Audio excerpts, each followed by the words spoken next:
Welcome to In the Cut, the show that gets you up close and personal with BN and our community.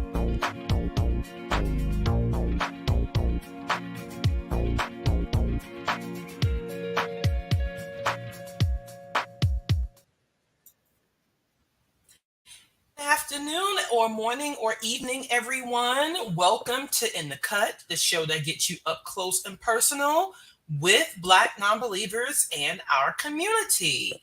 I am Mandisa Thomas, your host with the most, at least for the time being.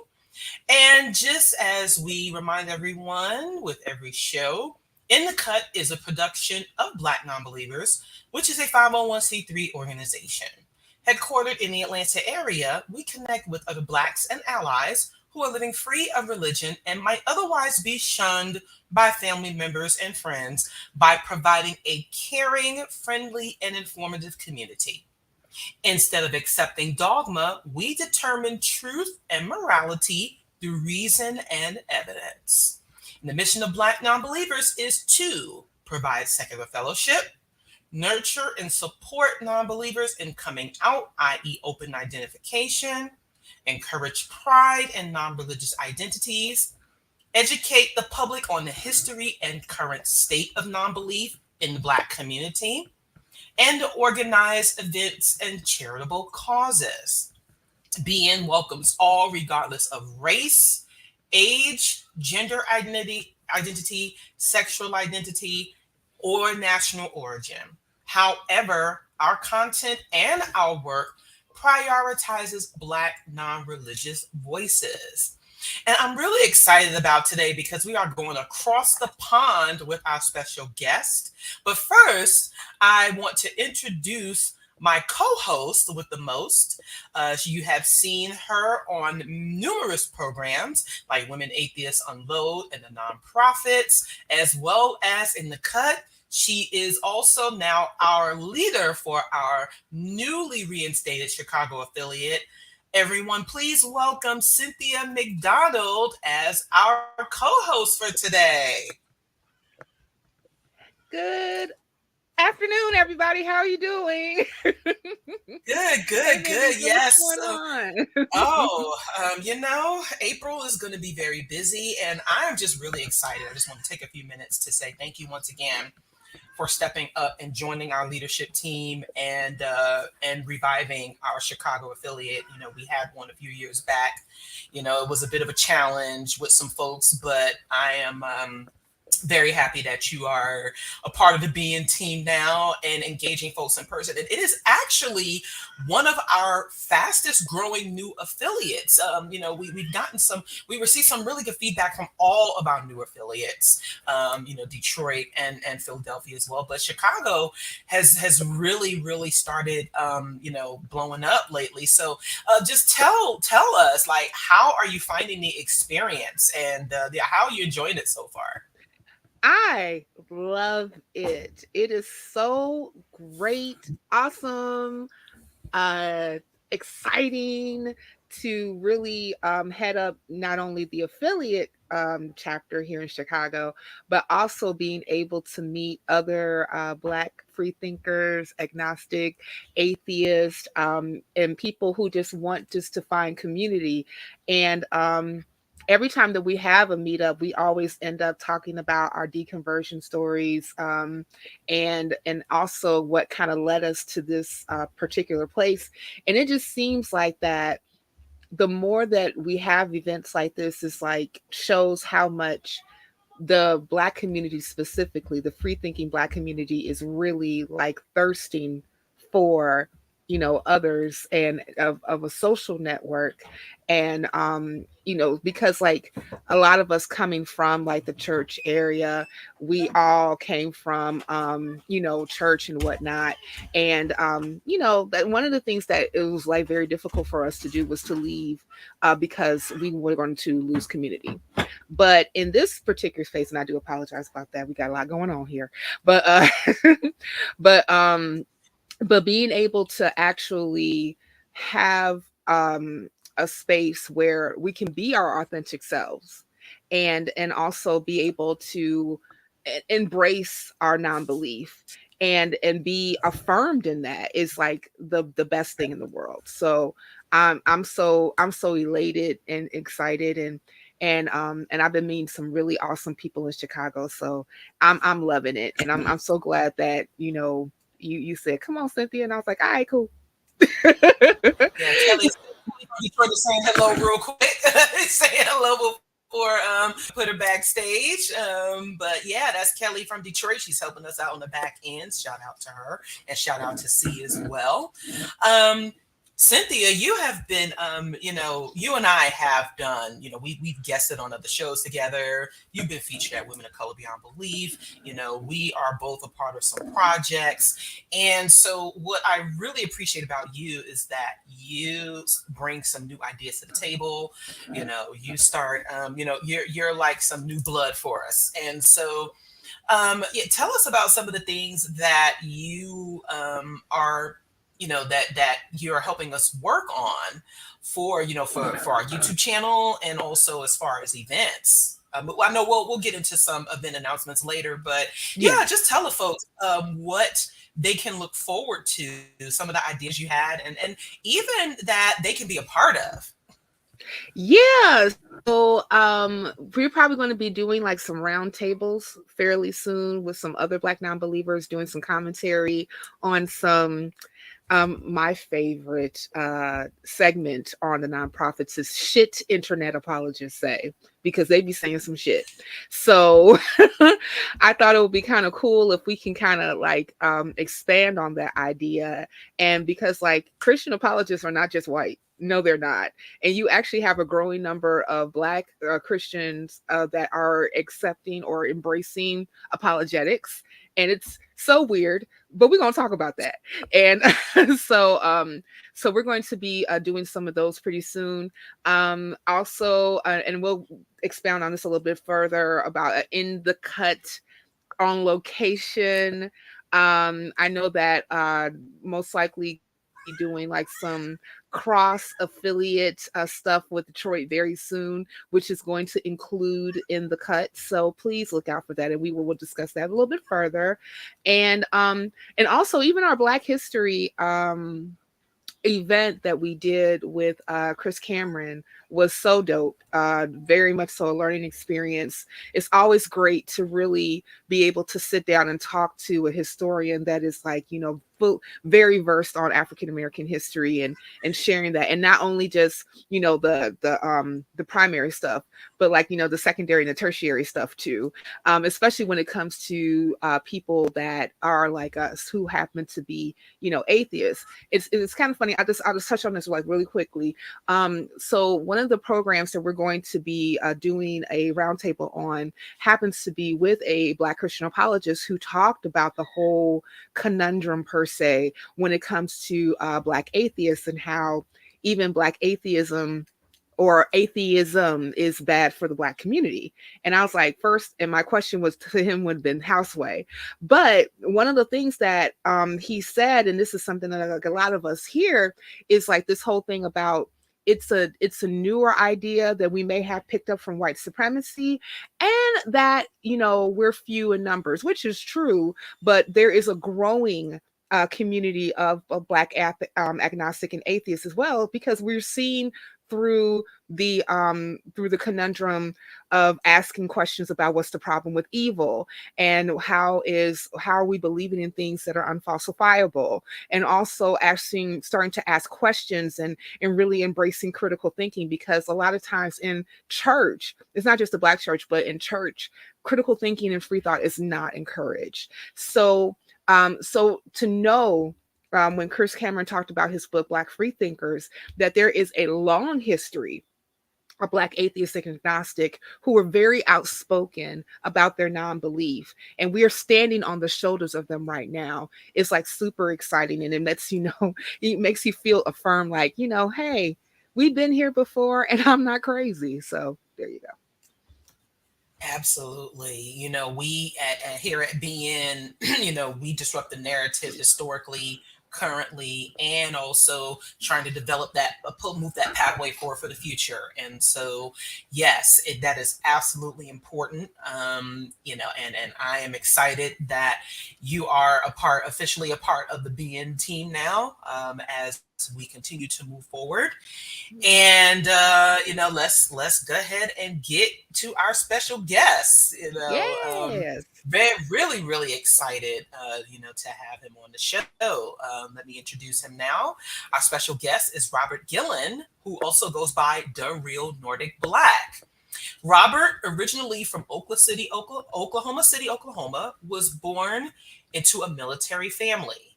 An Air Force veteran who also attended Langston University, Oklahoma's only HBCU, or historic Black college and university. He moved to Norway in 2012 with his then wife, but when the marriage dissolved, Robert stayed to co parent their young son. Robert holds dual citizenship in the US and Norway and was able to become a Norwegian citizen after living in Oslo for several years. While Mm. living there, he noticed how little Norwegians understood about the complexities of the Black struggle, Mm. especially in the United States. This inspired him to create his own YouTube channel, The Real Nordic Black. The information will be shared in the chat throughout the show today. Robert's channel seeks to educate people on the injustice of racial discrimination and how it harms all of us in the context of humanity. Interviewees include jazz vocalist Trisha Boutte, civil rights activist Jane Elliott, and yours truly, Melissa Thomas, founder of Black Nonbelievers. Robert has been profiled positively in Kroll and Travel Noir magazines. Welcome Hey. to the show, Rob Hey, what's G. going on? What's going on? What's going on? Black Non-Believers Inc. and Mandisa Thomas, Cynthia, Miss Kelly King, C, or whoever else I forgot. The whole Black Non-Believer family. I appreciate you guys for having me. I also want to shout out the Nordic family, the Scandinavian Black people out here that are maybe tuned in or the, for the whole diaspora Worldwide, we actually. are Right, worldwide. right, Yes, Right. right, right. yes. And I appreciate you. It's been a long time coming. Like you said, since the interview that we've done together about 2 years ago. So yeah, I'm happy and excited to be here. Awesome. So this is a question that we ask all of our guests. Please tell our viewers and us about your journey, your religious background, and how you came to your atheism and non-belief. Right, right. All right. Well, I can start by saying that I grew up, yeah, as she mentioned, military child. James Walken, what's up, my brother? Um, Military child, military brat, as some call it. Moving around every 4 or 5 years. Lived in SeaTac area, Seattle Tacoma area, Fort Polk, Louisiana, um, Germany. We did like two tours there, so about 9 years altogether in Germany. And then my father ended up retiring, and we ended up in Oklahoma. Um, Throughout my childhood, I grew up kind of both because on my mother's side, it's from New Orleans, and so both of her parents are from New Orleans. And so, as some of you know, that in Louisiana we have the highest number of Catholics, Black Catholics, excuse me, in the U.S. are from Louisiana. In fact, it's about more than 24% of Catholics in Louisiana are Black or African American descent. Following Maryland and Georgia and Illinois and stuff like that. In Oklahoma, it's only like 1% Catholic, so that's a huge difference, and that's kind of part of my story as well. But my mother, she was raised Catholic. When when she came of age and became an adult and all that, she ended up kind of dropping that and becoming a non-denominational Christian, which are or it's a church that's not really affiliated with some of the major churches or a specific denomination or hierarchy. Kind of like the Potter's House, TD Jakes in Dallas. Everybody heard of TD Jakes? That's considered that a non-denominational church. And so I was raised both non-denominational Christian as well as Catholic, because I used to go spend time every summer with my grandfather, who owned a TV sales and service in Oklahoma. As we were like I said, growing up, as we were traveling um, around the country and also overseas in the summertime, that was some of my stability that I had uh, constantly with my grandfather, who taught me a lot, and he was a diehard Catholic. He's still alive to this day. He always talked about the Catholic Church and took me and my brother to mass, and that's where I got my confirmation as a Catholic and went through catechism and things like that. And he kind of spoke against the other churches and said that all the other churches outside of the Catholic Church are they're not of the true church in a sense. And my mother, as I said, she was raised Catholic, but then she, on her own, decided that a lot of the traditions and culture within Catholicism she didn't agree with and didn't follow. Although she was a very strong Christian, and she so like I said, non-denominational Christianity. So, like I said, growing up, I had both of those. But just early on, there were just certain things that didn't really sit with me. I was always questioning. I was always a skeptic, questioning things, and there were just certain questions that some of the ministers or reverends in church couldn't answer. Um, and so that led me to a lot of doubts, as well as when I spent time with my grandfather. He was always the one actually to tell me to research everything that is told to me. Whether it's during a sermon or whatever. And because of him, actually, he helped. It kind of led me. He put the fire behind my back. It kind of led me to become an atheist eventually. But so growing up, yeah, I was a skeptic, but I went along going to church, like I said, in the summers, Catholic church. Uh, I was with my mom for full time, so obviously almost every Sunday we went to non-denominational black church. I also was in a choir myself. I also had my mother wanted me to get into like youth ministry and things like that. I went to a bunch of summer camps and things like that. I attended a play. There was a big play where I played a demon. Heaven's Gates and Hell's Flames. There was a huge play in the Midwest in Oklahoma that I also attended.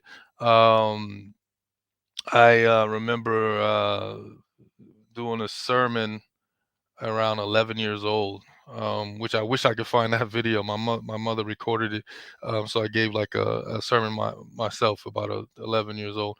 But shortly after that, in my teens, I more and more I used to question um, what I've been taught and things like that. And so eventually I joined the military, and I also I noticed other people from different backgrounds and cultures, and so I actually dibbed and dabbed into other religions. I actually um, joined and became a Muslim, Islam, Sunni, when I was stationed in California. I even changed my name. I changed my last my full name. It was Khalil Abdul Jabbar, not Kareem, but Khalil Abdul Jabbar. So I had actually changed my name when I was in the military at one point in time. That really upset my family, and they yeah, they were really upset about not necessarily the religious part, but the name change part. And so shortly after that, I kind of yeah, they were angry, then they were very sad about it, and I shortly changed my name back to my birth name and things like that. And eventually, as I was looking into Islam a bit more. I was always into like comparative religion as well. So and debates. So I was always looking up debates like with this guy Ahmad Didat. A lot of Muslims heard about him, especially the older ones, where he debated Jimmy Swaggart and other big Christian pastors and things like that. So I was into apologetics as well, listening to these debates. So that also had me questioning my faith. Yeah. So I eventually, as I'm studying Islam, I also ran into problems and issues with that, and certain things that I felt that were contradictions as well. So I eventually just kind of went away and done away with religion altogether. And I kind of just went back to what I really always had love for is history. And I remember back in fifth grade, my fifth grade world history teacher had a big influence on me.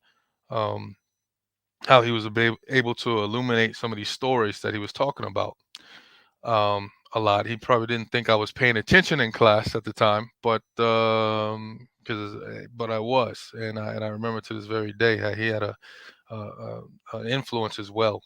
Like I said, my grandfather did, and my world history teacher, fifth grade world history teacher.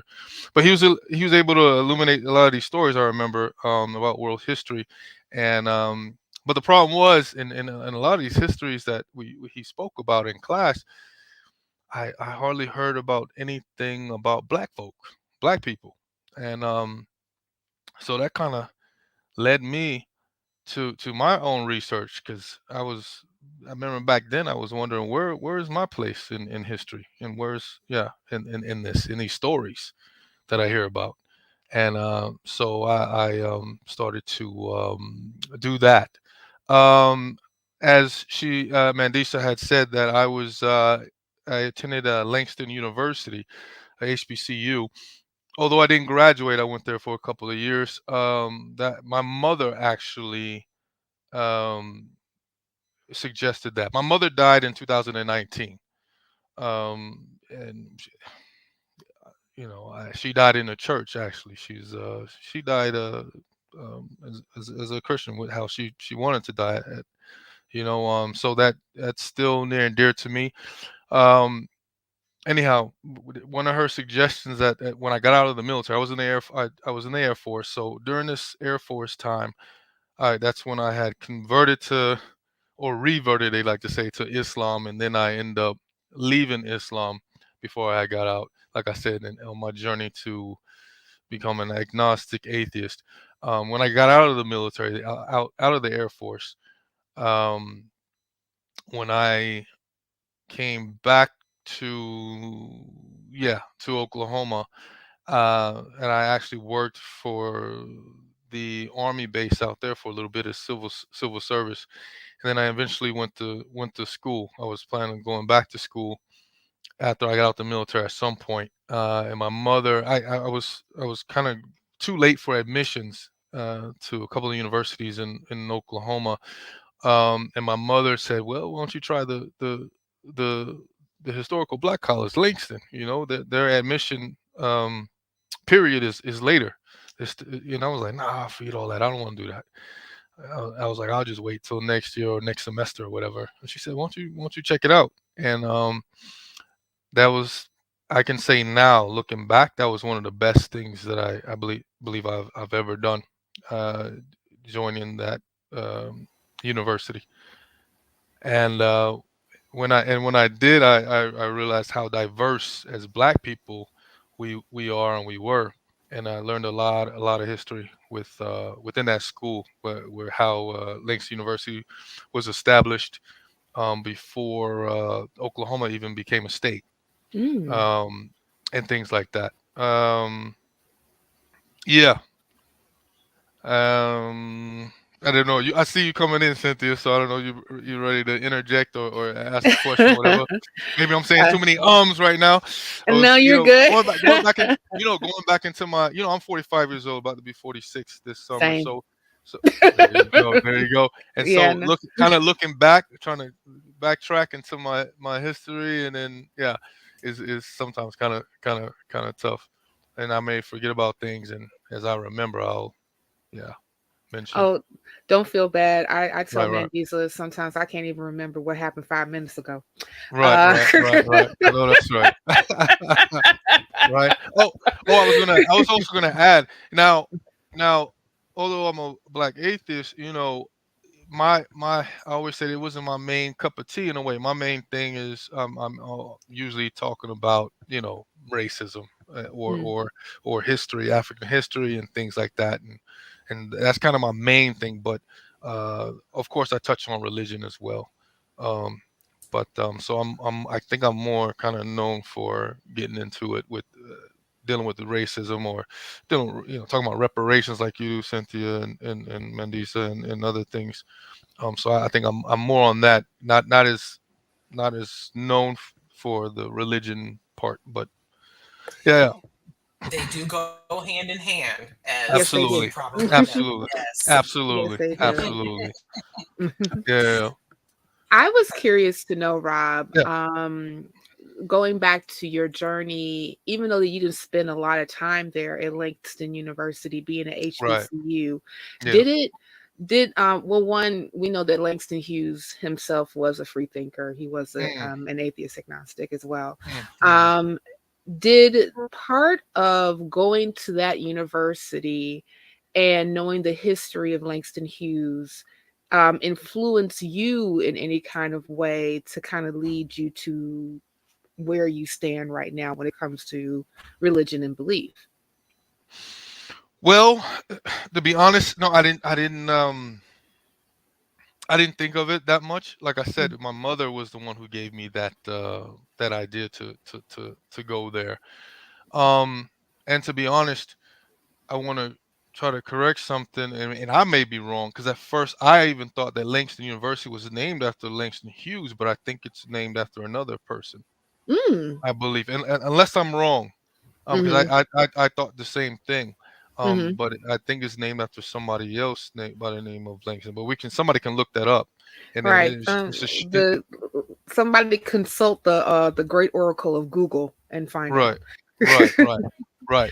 So with that being said, um, yeah, my mother was the one who suggested, and because at one time I had an interest to go to that particular university because they had a physical therapy program, at the time, Mm-hmm. accredited physical therapy program. That was a 4-year program, but uh, that was, I remember that was before I went to the military, because I almost thought about going to that university, because I visited there at the battle. They had like a battle of the bands over there, and I thought that was cool. And Mm. then also just the thought about being more around us, around my people, around black people at the time. But I ended up joining the Air Force, and then but like I said, so I didn't put that much thought into it. Um, that right there. But like I said, Langston University taught me a lot of things on how some of the schools are underfunded as well. Yeah. Not only the positive things, some of the negative things that I've seen. Yeah. You do have a lot of, um, see, John. Yeah, I was correct. John Mercer Yeah. Langston. So not Langston Hughes, because I thought the same thing. If I was like, Mm-hmm. ooh, this name after Langston Hughes, but no. Um, anyhow, um, no, it was like I said, they had actually at that school they do some groundbreaking research out there. They have a goat research thing out there, because a lot of HBCUs are outside the city limits, are way outside in the Mm-hmm. countryside. Not all, but there's a lot of them. A lot of them Uh, are. Yeah. right, right. It's in Guthrie. Well, the Guthrie is the town, outside of Guthrie, Oklahoma, way out there Mm-hmm. in the countryside. I swear to God, I think it's. See, I'm still swearing to God, even though I'm atheist. But it's a indoctrination is real. Yeah. But it, it's like it's like at a high point. The area in Oklahoma where it's at, it's like it's hot. It gets very hot there. But anyway, Mm, um, I'm trying to think. So yeah, I noticed a lot of um foreigners, as far as professors. You got people from India, from Africa, from the continent. I had one from, I think, Sierra Leone, mm. either Sierra Leone or some other African country that was teaching American government. And Interesting. yeah, and other things. When Mhm. so that brings me to that conversation about foundational Black Americans, Mhm. lineage, or Mhm. ADOS, and some of the other conversations that people are having, and it's I saw some of that when I went there, and then a lot of our international students were from Ethiopia, Mm. most in Langston. So I definitely fraternized with a lot of them, and a lot of my Caribbean brothers from the Bahamas Mhm. were there. Um, and just the diversity, and there were white people there too. Mm. Some were like lived in a local area, kind of less affluent, and they lived in a local area, and some went to because they had a good nursing program there, um, Mm. um, and things like that. Mhm. But yeah, so diversity. I learned the, even amongst us Black people, how, yeah, like everybody said, we're not a monolith lit Right. or anything like that, and so you learn the different kind of attitudes and beliefs and things at the Even school. even us who are like lineaged from chattel Right. slavery here in the United Ab- States, whether Absolutely. if you call them ADOS, Foundational Black Right. American Right. Freedmen, et Right. cetera, Right. Right. we're also very much so Right. um in a lot of different I places. noticed you use Friedman a lot. I know. Right. Yeah, Right. Right. Right. yeah, Right. because I use that too. Yeah. Yeah. it's Yeah. It's historically historical. accurate. Yeah. Yeah. Yeah. Yeah. Yeah, I've been checking on you too now. Come on. yeah, okay, cool. Yeah, yeah. It's mostly historically accurate, but Right. it's more of a Right. political status per Right. se. But Right. that's another show. Uh, Right. Right. Right. Right. Now, uh, now but- dealing now good. dealing with the religion part, and that, Yes. that I must say, Hmm. you know, I I'm not a militant atheist, as some call it. And Hmm. um when it comes to, well, first and foremost, the work that Mandisa and you and all of you guys doing with the Black non-believers, I know it's a tough job, especially dealing with Black people, because we have a special situation. The Yeah. 13%, we have a special situation because this religion is so complex to us. I also uh, realize that, speaking of, the head base is in Georgia, Hmm. Black non-believers, and it's ironic that it's from there, because it's the first, because there in that state, in Savannah, Georgia, 1777 was the first Black church, the first Mm. African, called the first African, yeah, the first African Baptist church in Mm. 1877, that was created by a group of enslaved Africans that were all baptized Mm. by white Baptists. Was Mm. established there in Savannah, which is still there. The Hmm. the landmark is still there. Mm. Um, and so it's amazing that, yeah, that the start is there. I say the ancestors, but anyhow, um but for us, Christianity, it's a complex thing, because it was used for, historically, for like tools of oppression. Right. At the same time, I always do add that, uh, to sit here and say that it didn't help Black people, I would be lying to you, Hmm.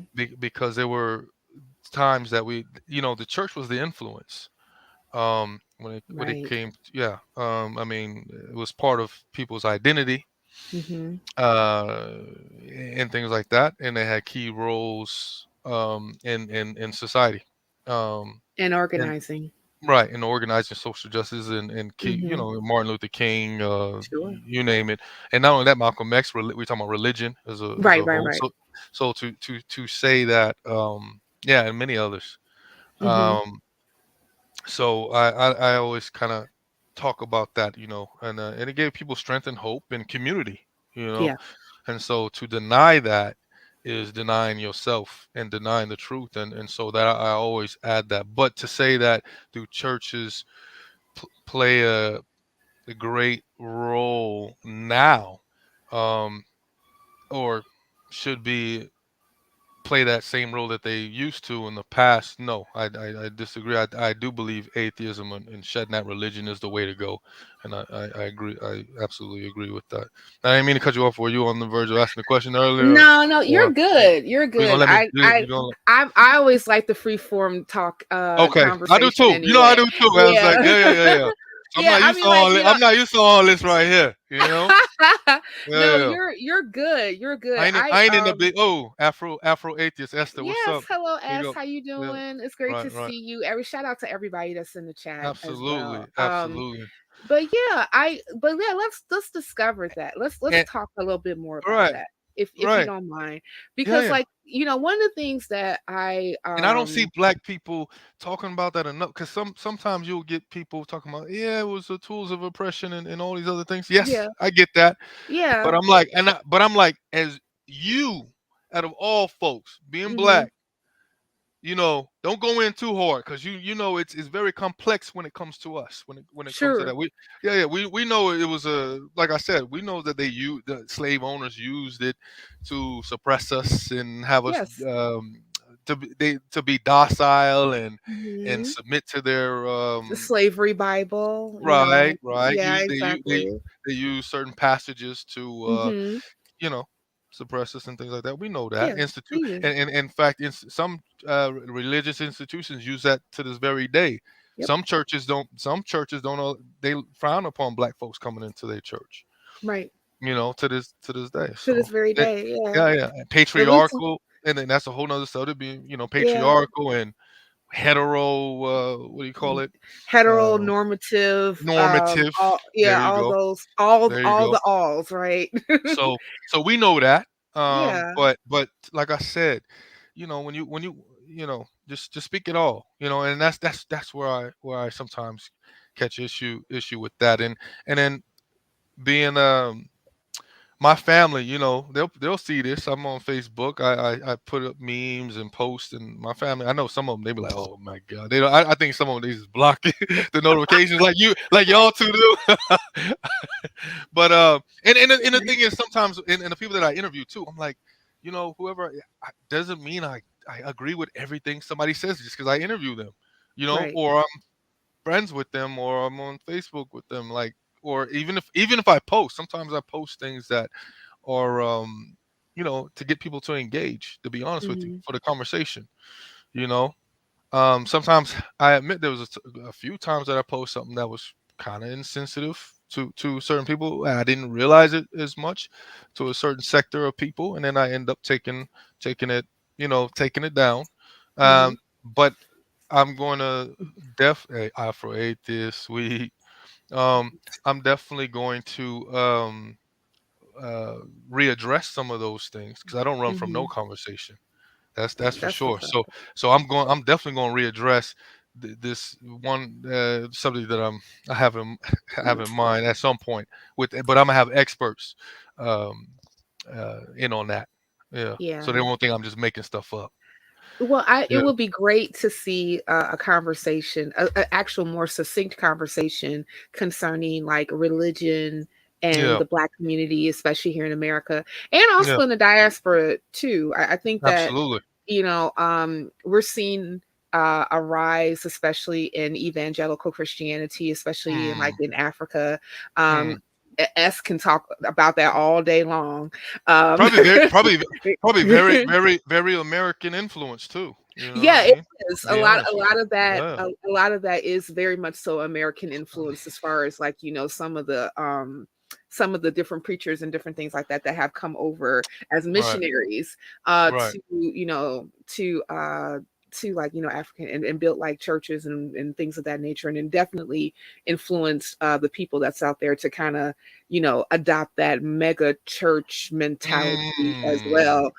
for in sure. also intermixing some of the traditions that may also be in those regions as well. It's Absolutely, fascinating to absolutely. see. It really is.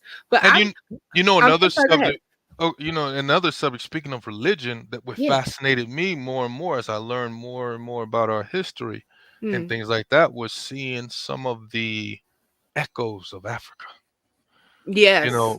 Within our tradition, because Yes. we're very, like I told you, the non-denominational part of, they were very emotional, Yeah. and lively, um Mm-hmm. and some of those things are connected to Africa. Not only the foods and foodways, but the way we worship and things like that Oh is very, yeah. very connected with that. And so Yeah. yeah, yeah. And then Talk also, about like the slaves that would actually, if they could get away from their white master's church, mhm, and if mhm. they would go and worship in like maybe like in a wooded area on their own. A lot Right, of them use uh, um, uh, traditions that they learned from their ancestors from like Western Africa.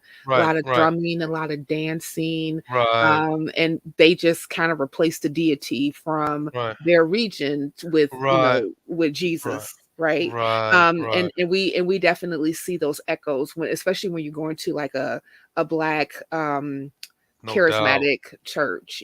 no I know doubt. I grew up Catholic Episcopal and they was like dry as hell, but that's Right, right. And like I okay. said, I went to both by way of Yeah, my grandfather from New Orleans, and exactly.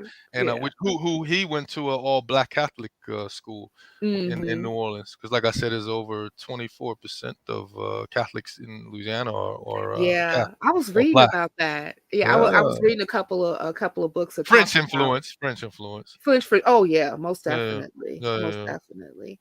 But I want yeah. to know, can we talk a little bit more about the work that you do in Norway, Mm, as far as like your channel is concerned, when you're talking about like racism yeah. and like institutional systemic racism, especially here in the United States, Mm, to yeah. educate your Norwegian, Well, Scandinavian folk right, out right, there. right. Brethren, my brethren. Yeah, Yeah, yeah. yeah, They're all yeah. black people here now. So Yeah, let's yeah, get yeah, that yeah. straight. They're all black people Word, here. word, word, word, word. Um, and racism is a global thing. Yes, White supremacy, racism is a global thing. It's not localized to just America. We have it here. It's in the that's right. UK. It's in Netherlands. You can even see traces of it in Africa. You know what I'm Mm, saying? So, hmm. we get that straight starting out. So, um, although they have different methods of doing things out here, Sure. it's out here. But when starting out, I felt like, living overseas, I was like, um when I used to be married, I remember I used to always talk about when I saw like reports of police brutality and the rise of this and that. Then I used to just kind of talk about it and vent to my ex-wife at the time, and she ended up uh telling me to, at some point, hey, I'm tired of hearing about that. Why don't you talk to somebody who cares, And I was like, what? So why don't you go make a YouTube channel or whatever? And then I was like, nah, I ain't gonna do all that. And then eventually, on one snowy day, I remember we got snowed in pretty bad, and so we couldn't go anywhere for a couple of days. And so I said, you know what, shit, I'm a little frustrated, I'm angry, and I'm seeing all these things happening, from police brutality to transracial, Rachel Dolezal, all these issues and things going on. And I don't know, I wanted somebody to kind of, I can voice my opinion or whatever. And until she said that, I wouldn't have thought about going to YouTube or whatever. Mm, And this was before they started monetizing videos out here in Norway. hmm. So I even looked at research. I said, being black in Norway, I didn't see any videos.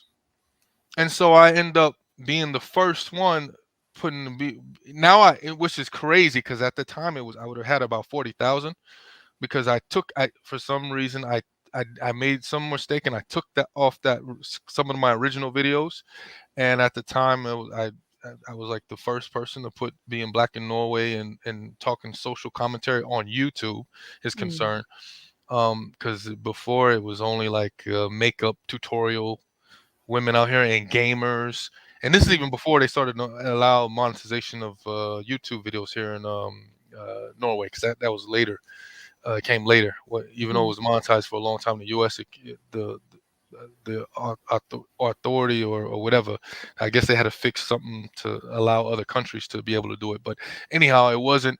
You weren't able to monetize videos back then. So when I and yeah, so most of the videos was, like I said, was about or a language, Norwegian language mm, learning, and makeup tutorials and some gamers. That was it. mm, I didn't see anything, not one thing on.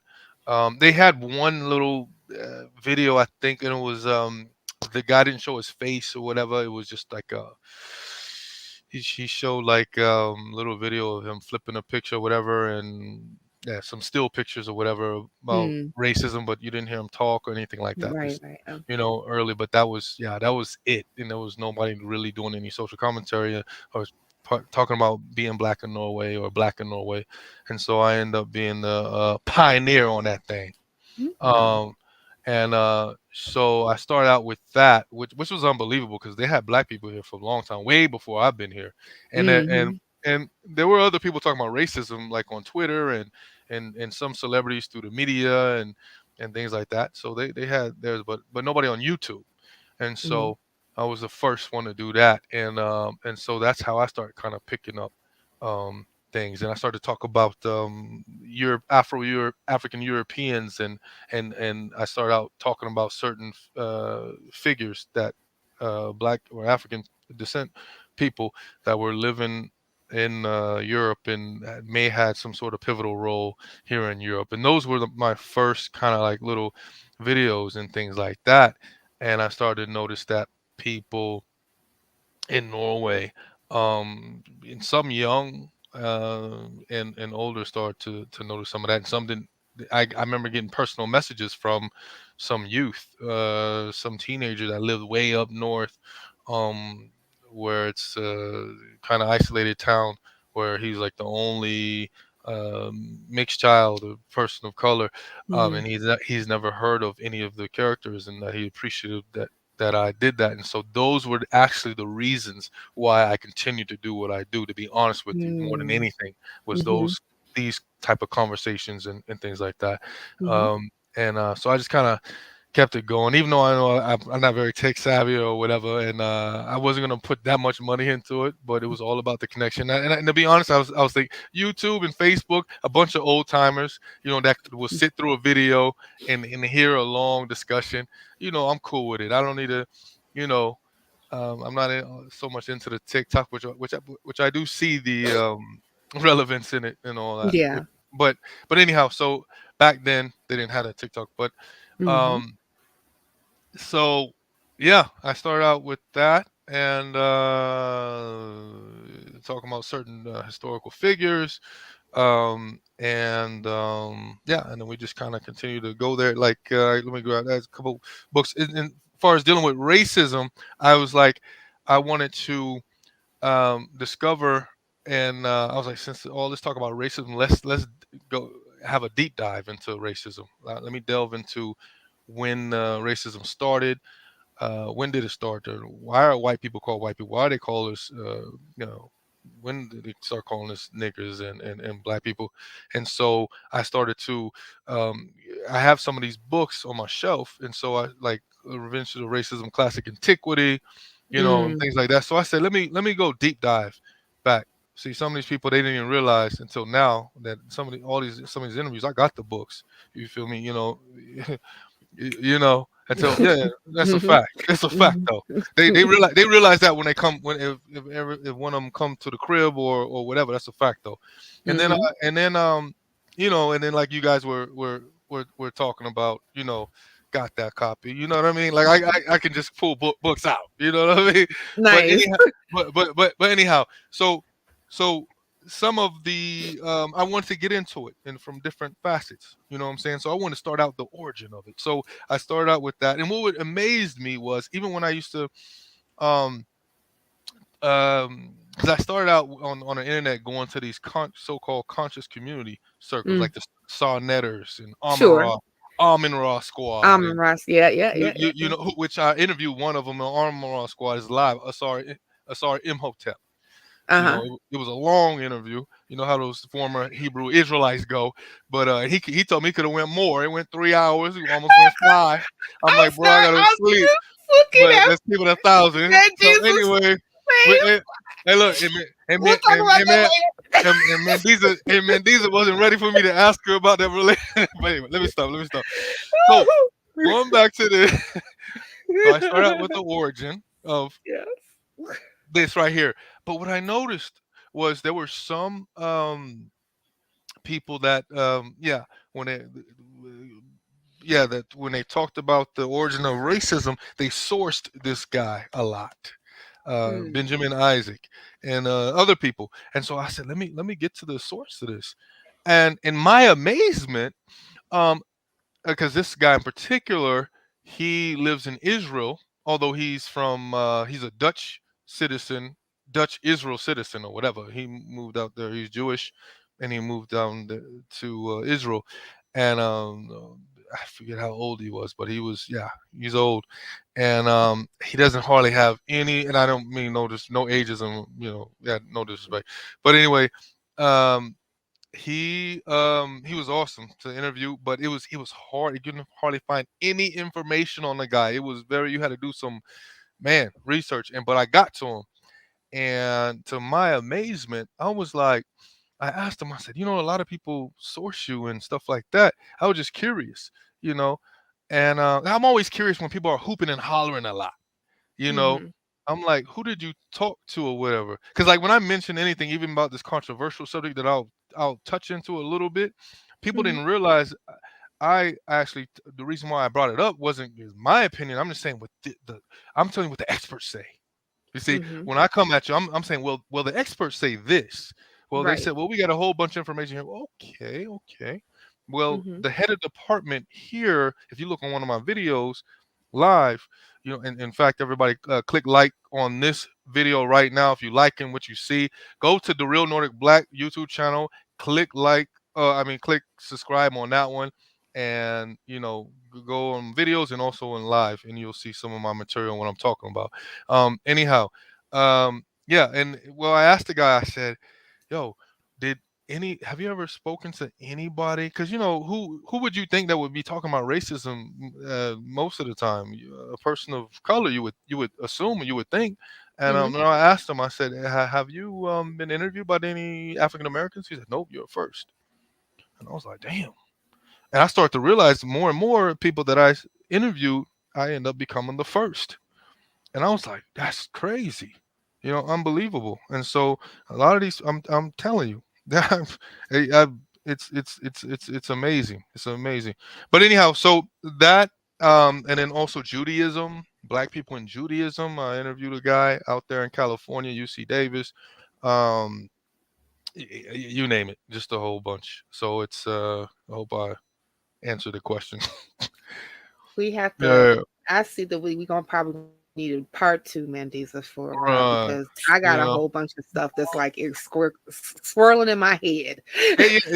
Hey, look, let it This come out and yeah, Yeah, this is leading us because we have only a limited time on the show, but this that's Right. is what's leading up. us to something that We Rob can do and a I part. were We can do a talking part two though. about. We can do a Yeah, part two. definitely do a part Yeah, two. we definitely need a Cause, feature. cause, 'cause some of the let me stop. I was about to Yeah, no, because Rob and I yeah. were actually talking about, like, if Cause we keeping not it real. just simply the two of us actually going over to Norway, which we would hope Yeah, our members most and supporters definitely. would actually support Be- that. And because out here they don't really they don't hardly see anybody like you guys. You know what I'm saying? Black Mhm. people that are really talking about.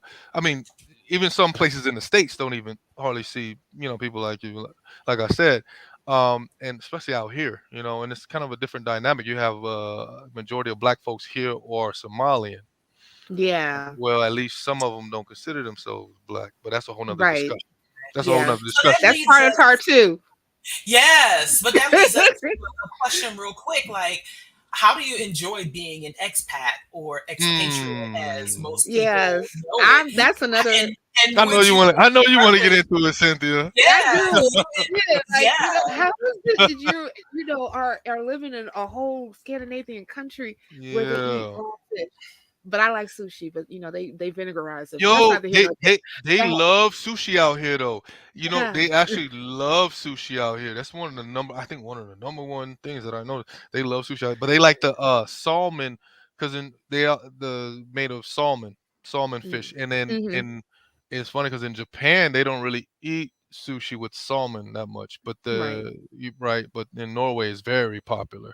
Mm-hmm. So yeah. I'm not a sushi lover myself, but I do. To be honest, I'm not really a seafood lover. Although I do eat a lot of prawns and shrimp and crawfish. But that's a Louisiana thing. You know what I'm saying? Right. That sounds You very have some black. Louisiana. You have some black folk. That's one of the only place. I take the That's one shrimp. of the right. That, that's one of the only places where they say I don't eat no seafood, but when they see that big prawn and shrimp or crawfish, they'll be right up in the mix. So yeah, for sure. But Um, yeah, but what's that like? But seriously, like what's that like, just right, being in crossing, Norway? right, Yeah. right. Yeah, it's pretty progressive here. Mm-hmm. Although, like I said, there is racism here, and the reason why I got to mention that because you'll have some people out here talking about they have racism out here. I was like, yeah, for sure, for sure. And I'm not trying to give a whole dissertation right now on racism in Norway, but in general, it's definitely progressive. Um, they have a social democracy, what you want to call it, Mm-hmm. social democratic. I don't want to get mixed up because you got democratic, social, or social democratic. I think it's social democratic, Mm-hmm. and so and yeah, it's pretty progressive. And then you have a lot of people have been here. Louis Armstrong, Martin Luther King, and a lot of greats have actually been here. Um, so yeah, the politics are pretty, like I said, and the people are pretty progressive. Like even the most far so-called right or conservative. Mm-hmm. Um, I don't know if it's opposite here. I forget left, but anyway, the most conservative here would be still kind of considered a liberal in America. Mm. You know what I mean? So Mm-hmm. Mm-hmm. it's it's uh it's pretty progressive here. Although they definitely got their issues still. They have their own version of stop and frisk out here. Um, they for sure they have their own version of everything. You know what I mean? So it's more definitely more subtle. The everyday racism that you feel, and then they got some in kind of a little bit more kind of in your face, overt, racism. But it peeks its head every now and then you'll have, but for the most part, they kind of deemed as crazy, and then it has another different vibe because a lot of it is kind of tinkering on xenophobia and Okay. uh Okay. against religion. But I do see that a lot of times that racism is the issue because you have a anti-racist center here. Mm-hmm. But a lot of times what I noticed when I first got here, they address, you know say anti-racist center, but they end up addressing a lot of issues that are kind of anti-Muslim or things like that, and Mm-hmm. anti-Islamic issues, but they seem to not really get on the true racial issues as much. And the Mm. in the in the previous leader was a white person. Not now. Now the brother it's an African descent person. Mm-hmm. Um, I believe not Arab descent. He kind of look Arab descent, but I believe he's like Tunisian or Moroccan or I don't know. I believe he's an African brother, but Like a he's definitely northern right. African. Right, I Okay. believe so. He's on my Facebook actually. So Oh, okay, cool. yeah, and he definitely doing a better job of handling things when it comes to racial issues that I've Mm. noticed the first person because there was certain issues that came up, and then the statements and the things that this one guy said, the previous leader, I was like, there's no way he couldn't have been Black or something like that, because they had some sort of incident where they used to call this valley in Norway, uh, like Negro Valley or something like that. In some case, that was, yeah, that they used to call it, in the way that he addressed it and stuff. Mhm. I was like, ain't no way a black person would have said something like that, like Yeah. the response he would have gave. So I noticed certain things like that. You know what I mean? So Mhm. um, yeah, and to be kind of more unapologetic and as outspoken as me out here, it's you kind of get looked at as a pariah in a way, a little bit. You do. But as I Mm. say, is I'm polar. I guess I'm kind of, when you to be a true anti-racist, you got to be polarized. You're gonna be Right. polarizing. You know what I'm saying? I always say this: if you have a lot of white folks on your Facebook or things, and they all comfortable and happy, and you say you anti-racist, you ain't doing something right. It just ain't. Right. I don't get that. So it doesn't. So I'm like, they ain't supposed to be comfortable. You know what I'm saying? Mhm. Like literally, if something is wrong with that picture, if you have a lot of white folks around you remaining comfortable and don't have any issue with you or don't have any triggers from what you're saying, Mhm. something ain't right. And I don't think you guys really need to check that. Even the white folks that are listening. I mean, like, seriously. You know what I mean? Like, if that person around you is not arousing you in any way, positive, negative, I mean, it's not fired up, and if I'm not smiling all the damn time, I mean, we're in a racist system, and I mean, this is for real. This is a real thing. We got racial battle fatigue. We got all kinds of stuff going on. You know what I'm saying? The post traumatic slave Slave syndrome, all disorder. kinds of. Yeah. You Yeah. feel me? Dr. Joyce DeGride talked That's about it what's in up. her It's on the book. shelf Yeah. too. Yeah, Yep. yeah. So, Yeah, I so have that you know book what I'm as saying? well. And Right. that RBF, racial battle fatigue. Yeah. We tied, and so it's yeah, it's kind of strange out here, and then also you had the George Floyd thing. So you got some people, now that it's kind of like Afrobeat now and shit. Once white folks starting accepting it and shit, now everybody now motherfuckers are my bad, excuse me. See, You're fine. See, folks are starting to be more. I'm from Africa now, and all these things like that. Now they proud to be African more. So I remember back in the day, because I'm 45, working on 46, and I Mhm. remember back in the day. See, it's a whole different ball game. Like some continental brothers in the states and in here, and even, yeah. So that even changed. So it could be a whole nother show, and I can get into that too. Yes, we're And gonna I can have get to. I can We get gotta deep in do I can that. get deep into the I can get deep into that. But We but we but we far have as to. We're gonna have to talk about that because like we're like really out of time. oh so we yeah. so we're gonna Right, have right, to. right. Right. But So we're definitely gonna have to give me a go. countdown on how many minutes, like, kind of I got or whatever, because then I can. Right. We don't have any. So we. Bye. Yeah, we usually just try to, Hey, we try all to right. keep Let it me get my quiet. plug in. Let me get my plug in. Right. Let me No. get it Yeah, we for go. the people. Let me get my plug Chill, in chill, verbally. chill. You know Yes. what I mean? Hey, Yes. everybody, like this wherever you at. Like this. Leave in the comments if you want me to come back. Hey, request. You know what Yeah, I'm saying? we And already know. also I go think that to we the real already Nordic said Black. that. That's what's up. That's what's up. That's We what's want up. you back. You Yes, know what we I want mean? you back. Real Yes, talk. exactly. The real Nordic Black in the building. You know what I mean? I told you, Mandisa, it's gonna be, Yes. you know. Yes, Hey, absolutely. white supremacy. And we love You having know what I folks mean? I'm out back. here. So Yeah.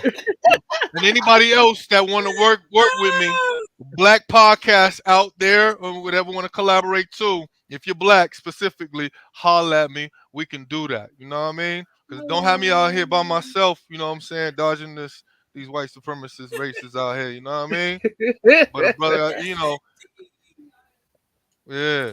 yeah, Rob, we just gonna put you backstage while we just close out the show. You know But I don't do thank good you backstage, but it's so much. You so Hold funny. on, hold on. Well, you just gonna have to go for a little bit. I've been born to be. Hey, I've been born to be up front. You know what I mean? Front and center. That's where I. Yes. Let me stop. Bro. I'm No, feeling you're too good. much But at home yes, here. Thank That's what's you up. so much. And you know what? That is what we like. Absolutely. So we Mm, definitely gonna have you back on the no show for doubt, no part doubt, 2, part 3, no and doubt. probably for some of these special like roundtables that we're That's planning what's as up. well. Let me So let me yeah, add one last thing. Let me. All right, man, Mandisa and Cynthia. I hear all that, but put in word. Get me on one of them white channels like Talk Heathen or Atheist Experience. They ain't gonna say that. I'm gonna say that. So y'all give me them little crumbs. You give me them little crumbs. Oh, I wanna I wanna bite. Give me on one of them white channels. Oh I can gosh, get you on nonprofits. We'll talk about that. That's what's up. We'll talk about this that. great. All right. Hey. Oh my gosh. You know, we usually have a good time on this show, but this was really, really so much. Oh, you muted again, hon. Sorry about that. Yep, we appreciate Rob for being on the show. Again, please do subscribe to his channel, DaRealNordicBlack. Let's give him some likes and views and subscriptions so that we can support each other. So here is the part of the show where we announce upcoming announcements for Black non-believers. And so on April 17th, I will be speaking virtually with the First Coast Free Thought Society at 6:30 p.m. I will be speaking on Black non-believers, past, present, and future. And when we talk about present, we may be talking about some things that are, just a little uncomfortable. But that by that time there will be some other things that are coming out that I can speak to, because as Cynthia and most people know, I don't dodge anything. We don't dodge anything over here. But Nope. I'm going to be talking about the great work that Black Non-Believers has done, that we are currently doing, and what we'll be doing in the future. So please join us. That the information is in the chat.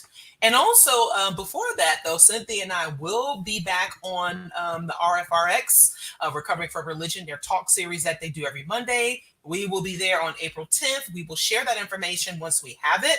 So join us as we present together for RFRX. Recovering from Religion is an amazing organization. We partner with them regularly. And so, we'll definitely want to have you join us for that. On May 14th, we are so happy to bring legendary humanist activist Dr. Leo Igwe to the Atlanta area. That is Mother's Day. So happy Mother's Day in advance, but hopefully you will spend some time with us listening and hearing Dr. Leo Igwe speak.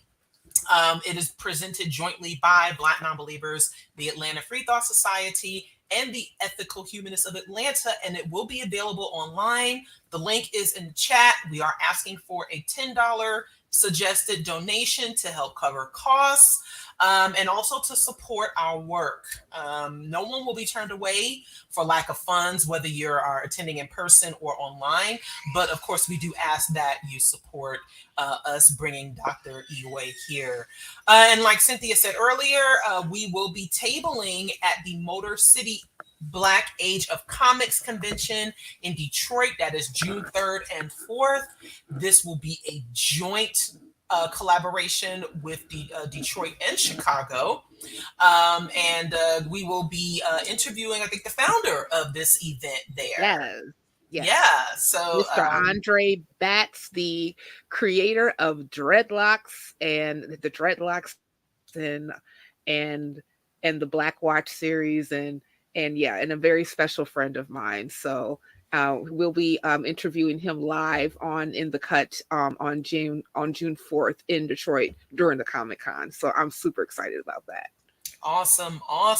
Yes, I'm looking forward to that. This will be a first for us. We will be selling BN merch there and also taking donations. So you can find out more at their website and at Eventbrite if you would like to attend the event. And of course, as new events are created, we will keep you posted on here and on social media. We will be participating in the Secular Week of Action, which takes place from April 28th through May 7th. This is an opportunity for you to get out and volunteer and help raise money and support local organizations, whether they are mutual aid, whether it's environmental justice, or any other community-based initiative. And also, scholarships for the Secular Student Alliance are open today. If you know a college student, or if you are a college student, please do visit their website to apply for scholarships. BN is once again co-sponsoring the Hurston Scholarship, which is named after freethinker Zora Neale Hurston. So we encourage you to apply. The deadline is January 31st. And of course, we ask you to support our work so that we can support college students, whether they are young or continuing their education, because that is important for people to note that there are college students who have families and who are working, and who have children and have decided to go back to school. And so we want to support them as well. So please do check that link in the chat. And BNCCon 2023 is still available for booking. We will be on the new Carnival celebration. The entire convention takes place from November 4th through the 13th of this year. Our sail dates are November 5th through the 12th. Our ports of call, we're sailing out of Miami. We will be going to Amber Cove, which is in the Dominican Republic, San Juan, Puerto Rico, and St. Thomas in the U.S. Virgin Islands. Our special guests will be Matt Dillahunty, Candace Gorham, yours truly, and Cynthia McDonald. Visit the website to book. We still have flexible payment plans available, and please be sure to get in your deposits, because of course the closer we get to the date, the more you will need to pay down on your cabin fare. So please do visit bnccon.com or blacknonbelievers.org for more information. Finally, if you are looking for a great gift to give at any time of the year, pick up a copy of Name Dropping. We played this game during our virtual wind down last weekend, and it was such a, we had, we gave out prizes to the winners, and we're doing more virtual versions of Name Dropping. And if you'd like to host your own game night session, we will be looking to do them in the Atlanta area as well. So pick up a copy of Name Dropping. It is a frustratingly fun movie card trivia game, and that link will be in the chat. So this wraps up In the Cut for today. We truly, truly hope you enjoyed the show. We enjoyed having Rob on for the first time. He will definitely be back, and we hope you will too. Yes. So as a reminder, we air every first and third Saturday of the month. Please do not forget to like this video and spread the word. And once again, subscribe to Rob's YouTube channel. Do follow us on Facebook. We are on Facebook at Black Nonbelievers, Instagram at BNonbelievers Inc., Twitter at BNonbelievers. The B and the N are capitalized. Please subscribe to our YouTube channel. Give us those likes, subscribes, and views. And someone asked about the super chat earlier. The more you watch our catalog of videos, please do go back into our archive of In the Cut shows. Please do watch previous episodes and watch videos from our previous events so that we can get closer to doing super chats. And as always, we thank you for tuning in and supporting us. Also, find your local BN affiliate on Meetup or join all of them, as we do host in person and we still do virtual events. So please feel free to join all of our meetups in the respective areas: Detroit, Chicago, Atlanta, Charlotte, Philadelphia. And also, we are always looking for new organizers and leaders. So there is a volunteer form on our website, and please do fill it out if you are interested. And of course, last but not least, please do make your tax deductible donation at our website. Our ability to run this platform and also our outreach depends on your support. So please do donate. We are on Cashapp at Black Nonbelievers. That information is in the chat and also in the description of this video. We used, of course, Amazon Smile ended, but we have some great support options on our website, and you can check them out. And also, you can support the BN swag. You can't tell, but Cynthia is wearing a BN hoodie. So yes, please do wear. You can rep me in by wearing our merch anytime, and you can support. And we have mugs, shot glasses, and other things at our store. And that information, and you can find it on our website, and the information will be shared in the chat. So thank you all very, very much. Please join us for the next show and enjoy the rest of your weekend.